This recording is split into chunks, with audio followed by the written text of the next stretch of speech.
Mes chers concitoyens, j'aimerais à l'entame de mes propos renouveler mes demandes de prière et de bénédiction à nos guides religieux pour le retour à un Sénégal radieux, exubérant et plein de charme, et adresser mes salutations aux chefs coutumiers. Je suis de ceux aussi qui vont directement présenter mes condoléances. Si nous avons décidé de le faire aujourd'hui ici, c'est tout simplement parce que nous sommes en train de traverser des moments difficiles, des moments de deuil. Nous avons perdu des frères et des sœurs. C'est la raison pour laquelle je profite de cette occasion-là pour présenter toutes mes condoléances les plus attristées pour l'ensemble de nos morts, aussi bien sur terre que dans la mer. Je veux aussi m'associer à la douleur qui frappe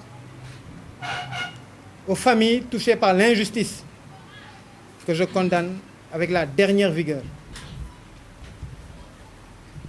Nous aurons maintenant la possibilité et des occasions à venir pour élargir ces débats. Mes salutations appuyées vont également aux nombreux représentants des maisons de presse ici présents, aux hôtes vivants parmi nous, à l'ensemble des invités dans la salle, aux militants du parti ADS El Yakhine et à tous les Sénégalais qui nous suivent partout dans le monde à travers les différents canaux de communication. Mes chers concitoyens, la situation du Sénégal nous interpelle. Nous venons de vivre 12 années de gouvernance difficile. Le peuple a toujours soif d'éthique et de justice. Mais le plus important est qu'il garde intacte sa conviction à la mutation profonde qui a plusieurs déclinaisons. La reconstruction nous attend et j'attends contribuer en bonne place à cette alternative qui peine à se concrétiser. La valeur d'une future équipe dirigeante est déterminée par les qualités morales et personnelles des hommes qui assurent un diagnostic inclusif pour éviter de passer à côté de nombreuses priorités et de réelles attentes. Le Sénégal a une grande exigence, une nécessité illimitée de transformation, de mutation. Le Sénégal a son moteur démocratie et son moteur développement qui sont en interruption. Le Sénégal et sa nation toute entière éclatent en une foultitude de clans, de groupes, d'unions, d'associations, indifférents les uns des autres. À partir de ce constat, une de nos missions premières sera d'adopter ce slogan fédérateur que tout le monde connaît et qui s'intitule « Un Sénégal qui nous rassemble, un Sénégal qui nous ressemble ». C'est le moment ou jamais de l'appliquer. Pour nous, cette conviction à la mutation consiste d'abord à des retrouvailles, à reconnecter les Sénégalais entre eux, à raccorder les cordons ombilicaux, à joindre les bouts qui ne s'entendent plus et qui ne se parlent plus, d'abord. Ensuite, la conviction à la mutation consiste à relier, à rebrancher le Sénégal autour des valeurs collectives communes qui seront fabriquées, préfabriquées, refaçonnées, reconstruites et rebâties. Des valeurs que nous connaissions, qui existaient, comme le Ndiom, le Ngor, le Kerse. Aujourd'hui, on en a besoin. Avec tous les développements récents, il nous est apparu utile de ne pas borner notre communication avec le peuple sénégalais à un simple projet de société. Au seuil de ce dernier virage, parce qu'il faut saisir cette opportunité, nous avons sollicité une réflexion claire à la signification, au sens, aux ingrédients d'une conviction à la mutation, à la transformation, à la conversion attendue par les Sénégalais et en esquisser, en ébaucher, si l'expression n'est pas trop forte, si le vocable n'est pas trop audacieux, la philosophie. Il faut qu'on repense à cette philosophie. Mes chers concitoyens, solliciter le suffrage des électeurs sénégalais est une phase vitale de notre démocratie. Solliciter le suffrage des électeurs sénégalais est l'opportunité rêvée pour un prétendant à la magistrature suprême d'écouter le Sénégal, de dialoguer avec lui. Nous, sociolibéraux, parce que nous sommes des sociolibéraux, l'Alliance pour la démocratie et le social-libéralisme crée une nouvelle dynamique. qui, même si elle existait auparavant au Sénégal, elle sera renforcée. Il y aura une combinaison du libéralisme, mais avec une belle tâche, une grande tâche de socialisme. Je pense que c'est ce qui est nécessaire pour ce Sénégal. Donc nous sommes, nous, des sociaux-libéraux. Nous, sociaux-libéraux, nous le faisons alors que les Sénégalais se posent des questions fondamentales sur leur avenir. Nous, sociaux-libéraux, le faisons alors que le Sénégal émet des doutes persistants sur sa notion de base, sur son concept primaire, sa pensée future, bref, l'idée qu'il a de lui-même, partagée entre d'abord des angoisses, ensuite des peurs, des craintes, et enfin des digressions, des égarements légitimes, et surtout la conscience de son potentiel, de sa puissance, de ses capacités qui sont réelles. Mes chers concitoyens, l'élection présidentielle de 2024 se tient à une situation très singulière, celui d'une grande et multiforme crise dont on ne saurait sous-estimer la gravité. Des millions de femmes et d'hommes, et les femmes sont plus abondantes, sont à la recherche d'un emploi. Le chômage de longue durée frappe de plein fouet plus de 3 millions de Sénégalais et des centaines de milliers de personnes n'ont qu'un emploi précaire. Les Sénégalais qui n'ont pas de domicile fixe sont aussi nombreux et ceux qui ont un logement insalubre représentent 75% de la population sénégalaise. Globalement, les Sénégalais sont victimes d'exclusion. Une expression qui résume les conditions très variées. Une expression un peu creuse, mais qui met en exergue les différentes formes d'une indigence très concrète et des conditions de vie honteuses sur lesquelles nous, sociolibéraux, ne souhaitons fermer les yeux. Nous, sociolibéraux, pensons qu'il y a désormais urgence. Tout simplement parce que les déchirures sociales qui résultent de cette situation ont atteint un seuil qui doit nous inquiéter. De même, la sonnette d'alarme est tirée pour ceux qui ne sont ni chômeurs, ni exclus, tous ceux, cadres, employés, ouvriers, mais aussi agriculteurs, pêcheurs et éleveurs, qui n'osent plus espérer pour leurs enfants un avenir meilleur que le leur, qui n'osent plus espérer entreprendre parce qu'ils se sentent fragilisés, qui n'osent plus espérer tout simplement puisque leur salaire ou leur revenu ne progresse plus, qui n'osent plus espérer parce que les possibilités d'ascension sociale sont bloquées. Les nouvelles générations elles-mêmes freinent leurs ambitions et gardent leurs rêves. Les nouvelles générations remarquent aussi que les problèmes de la drogue ne sont pas abordés avec la volonté et l'imagination nécessaires. Les nouvelles générations constatent aussi que les problèmes du sida ne sont pas abordés avec la détermination et la conviction obligatoire. Les Sénégalais soulignent avec désespoir que la question du développement harmonieux de notre territoire n'est pas traitée au fond. Il y a des différences entre zones urbaines et espaces ruraux, tous appelés aujourd'hui communes. Au sujet de la construction africaine, les Sénégalais ne maîtrisent pas non plus quelle idée la majorité s'en fait.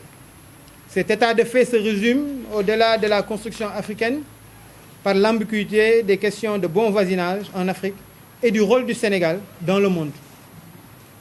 La réalité de l'enlisement des Sénégalais dans la crise morale est aggravée par la multiplication des affaires récentes. On en a entendu beaucoup, dont il faut vite sortir et instaurer des règles communes applicables à tous les niveaux. Nous, sociolibéraux, sommes chargés de réanimer l'éthique et la démocratie qui agonisent fortement. Mes chers concitoyens, l'élection présidentielle de 2024 survient à un instant particulier pour une autre raison. Il s'agit en effet ni de poursuivre, ni d'achever un cycle. Il s'agit d'ouvrir une nouvelle ère, une autre ère, et de nous donner les moyens de réussir vite et bien. Si les Sénégalais ne choisissent pas le parti de l'action, si nous ne choisissons pas un projet différent, et nous demeurerons forcément dans l'attente, et nous le craignons dans l'impasse. Donc il faudra vite choisir. Or, il s'agit d'un vrai projet, et nous avons la ferme conviction, Yakhine, que les Sénégalais sont disponibles pour ce projet. Mes chers concitoyens, beaucoup de voyants sénégalais s'efforcent d'agir là où c'est possible. Il suffit juste de regarder autour de nous pour bien nous en rendre compte. au sein des associations, au sein des quartiers, au sein des communes. La solidarité se développe activement. Les Sénégalais se battent pour conserver jalousement la cohésion sociale. La résignation n'est pas à l'ordre du jour, pas du tout alors. En effet, pour trouver une alternative injuste aux conditions de travail, tous les syndicats sénégalais luttent ardemment. La nation sénégalaise toute entière sait mieux que quiconque que les citoyens sénégalais savent se mobiliser. Ils savent rejeter quand il le faut. Nous, sociaux-libéraux, sommes persuadés que la plupart des Sénégalais ambitionnent d'avoir une société à la fois énergique, plus équitable et plus imbue de ses valeurs, même si, pour y parvenir, il faudra beaucoup de temps et suffisamment d'efforts. Il est plaisant de noter que nous, Sénégalais, nous ne craignons pas l'effort, si l'on ne demande pas toujours eux-mêmes de le faire. Sénégalais, djambal. Mais si le travail est concentré seulement entre des mains, malheureusement, ils n'ont pas le temps ni les moyens de développer ou de prouver, de montrer leur capacité. C'est la raison pour laquelle la répartition et la rémunération jouent aussi un rôle important. La société sénégalaise affirme à qui veut l'entendre qu'elle est prête à bouger vigoureusement. Nous avons fait le tour du Sénégal, nous avons échangé, nous avons discuté, mais à chaque fois, ils disent qu'ils sont prêts à bouger. Mais ils ne savent pas où bouger, comment bouger, avec qui bouger et quand bouger. Et c'est une forte perte de la force de ces jeunes Sénégalais. La société sénégalaise affirme donc à qui veut l'entendre qu'elle est prête à bouger vigoureusement juste parce qu'elle est consciente de sa réelle responsabilité face à l'avenir. Toutefois, elle réclame ce qu'on lui en donne les moyens, c'est-à-dire offrir les meilleures conditions innovantes à ceux qui travaillent, à ceux qui créent, à ceux qui cherchent, parce qu'il y a des chercheurs. Nul grand besoin de rappeler qu'aujourd'hui, les projets politiques sont accueillis avec un grand scepticisme, par tous les Sénégalais d'ailleurs. Nul grand besoin non plus de tenter de comprendre leurs interrogations sur le sens d'un projet nouveau porté par des sociaux-libéraux. Ils adhèrent. Or, nous avons fait un diagnostic profond et à tirer les leçons du passé depuis plusieurs années. Mais je pense qu'il faut essayer de le sauter. Nous avons vu pendant le règne des socialistes des réalisations, mais aussi des échecs. Durant le règne des libéraux, il y a eu des réalisations, mais aussi des échecs. Mais nous voulons, nous, sociaux-libéraux, venir et mettre en place beaucoup de réalisations et très peu, voire zéro échec. Les rétrospectives sont dépassées actuellement. Place au choix par les Sénégalais de projets de société d'aujourd'hui et aux décisions politiques idoines qui engagent l'avenir. Nous, sociaux-libéraux, nous ne nous résignons pas à la crise actuelle. Nous pensons que les difficultés et les attentes des Sénégalais peuvent trouver des réponses expertes en tentant de concilier créativité et pragmatisme, toupé et retenu. C'est pourquoi je suis candidat à la candidature pour les élections présidentielles du 25 février 2024. J'entends dans cette campagne, d'abord, fixer des objectifs immédiats et réalisables, avancer des propositions palpables et tangibles. La séduction des électeurs ne doit pas être notre seul leitmotiv. Nous dialoguons continuellement avec le peuple sénégalais et nous souhaitons persuader des citoyens à venir avec nous mettre en pratique les solutions. Ensuite, mettre au cœur de notre projet de société des convictions qui nous ressemblent et des valeurs qui nous rassemblent.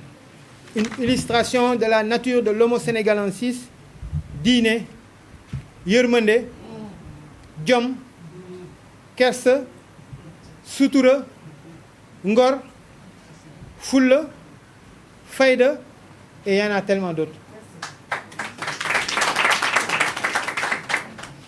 Les lois historiques et diplomatiques existent, bien sûr, mais jamais l'extérieur, je dis bien jamais l'extérieur, ne nous dira dans quelle société nous désirerons vivre demain, ni sur quelles valeurs nous pouvons la fonder. Ce n'est pas à eux de le faire. Nous refusons qu'ils le fassent, parce qu'ils ne le peuvent même pas. C'est à nous de le faire. Les valeurs qui nous inspirent, nous, sociaux-libéraux, sont la foi, l'éthique, le travail, l'écoute, l'action, la solidarité. Et enfin, il faut se mobiliser autour de ces idées. Il faut que les Sénégalaises et les Sénégalais soient mobilisés, parce qu'eux, ils constituent la force de décision pour rendre les choses possibles. Il s'agit pour le Sénégal, à l'occasion de cette élection présidentielle de 2024, de se fixer une direction et de s'y engager. Cette direction, il appartient à nous, sociolibéraux, de la tracer. C'est pourquoi ADSL Yakhine propose aux Sénégalaises et aux Sénégalais de se rassembler autour de 5 garanties. ADSL est un terme qui provient de l'Internet, de la télécommunication. Et aujourd'hui, on est à la veille ou au seuil de la 5G. C'est la raison pour laquelle nous avons choisi 5 garanties qui seront les 5G, avec lesquelles nous allons démarrer la gouvernance de ce pays. Donc nos 5G, qui sont des objectifs atteignables, mais qui sont des garanties et qui sont balisés par la foi, l'éthique et le travail. Et nous sommes assurés d'atteindre plusieurs objectifs. Il y en aura d'autres, mais ces 5 garanties, je vais les énumérer pour les atteindre rapidement. D'abord, 1. Nous allons garantir aux Sénégalais de montrer la voie à suivre pour s'alimenter convenablement et pas cher. Nous allons garantir aux jeunes Sénégalais de préparer avec eux l'entrée dans l'ère du développement réel pour tous les Sénégalais. Nous avons des ressources, nous en attendons d'autres. Il faut que nous puissions les récupérer. Je suis de ceux qui pensent et qui condamnent fermement toutes les personnes qui disent que le contenu local, c'est 30% pour les Sénégalais et 70% pour les étrangers. Ce n'est pas normal. Pour nos biens, pour ce qui nous appartient à nous, nous donner 30% et 70% pour l'extérieur, les étrangers. Hors de question. Maintenant, il faut préparer les jeunes, préparer les femmes, préparer ceux qui veulent travailler à justement entrer dans cette ère de développement réel. Mais pour ça, la préparation nécessite une bonne éducation et des enseignements, une bonne santé et des formations, des réalisations personnelles et professionnelles. 3. Nous allons garantir aux Sénégalais de développer leur territoire, leur contrée et la qualité de vie par l'habitat. Je suis de ceux qui pensent qu'une famille, un toit est bien, mais il faut aller vers un Sénégalais, un toit. C'est bien possible. Nous sommes en rapport avec des femmes et des hommes d'affaires qui l'ont fait dans plusieurs pays d'Afrique, avec qui nous avons presque finalisé.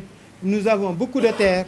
Nous allons mettre en place un cadastre rural, ce qui n'existe pas pour le moment au Sénégal, parce que dans les communes à l'intérieur du pays, on ne sait pas où s'arrête un village et un autre.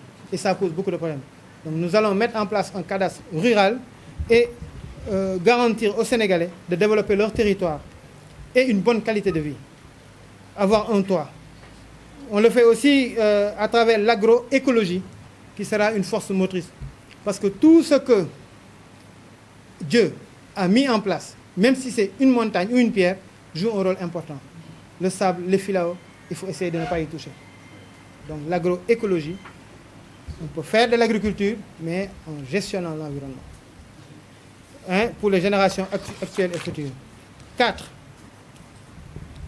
Nous allons garantir d'offrir au Sénégal, à l'Afrique, le modèle sénégalais. Parce qu'il y a un modèle sénégalais. Il faut que tous les Africains épousent le modèle sénégalais.